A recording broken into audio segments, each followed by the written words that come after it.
Here is a question. Read it carefully and think about the answer. Let us solve it step by step. Let us first understand the key concept here.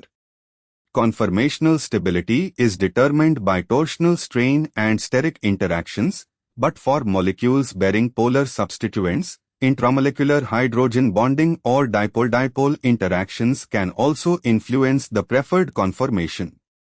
Moving on to the next step. Identify the substituents on C2 and C3.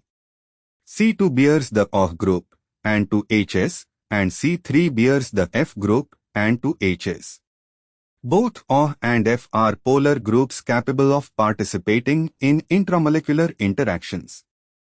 Moving on to the next step. Consider the staggered conformations. For the C2, C3 bond, there are 3 staggered conformations, anti, OH and F at 180 degrees, gauche plus, OH and F at plus 60 degrees, and gauche, OH and F at minus 60 degrees. In the anti-conformation, the large groups are maximally separated, which normally favors stability. However, in this molecule, the gauche conformation places OH and F in proximity, dihedral tilde 60 degree, allowing the formation of an intramolecular OH F hydrogen bond. Fluorine, being highly electronegative, can act as a weak hydrogen bond acceptor, and the OH is a good hydrogen bond donor. And for the final step, evaluate the gauche conformer. The intramolecular OH F hydrogen bond in the gauche conformer provides extra stabilization that compensates for the gauche strain.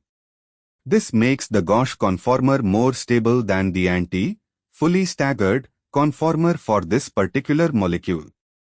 Why other options fail?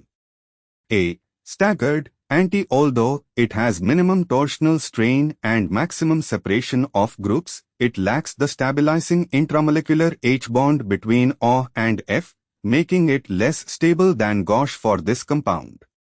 B. Eclipsed, partially eclipsed conformations have higher torsional strain than staggered ones and are not favored. D. Fully eclipsed, this has maximum torsional strain and is the least stable conformer. Conclusion. The intramolecular OH F hydrogen bond in the gauche conformation provides extra stabilization, making it the most stable conformer of OH CH2F across the C2-C3 bond. Therefore, the correct answer is C. Therefore, the correct answer is option C.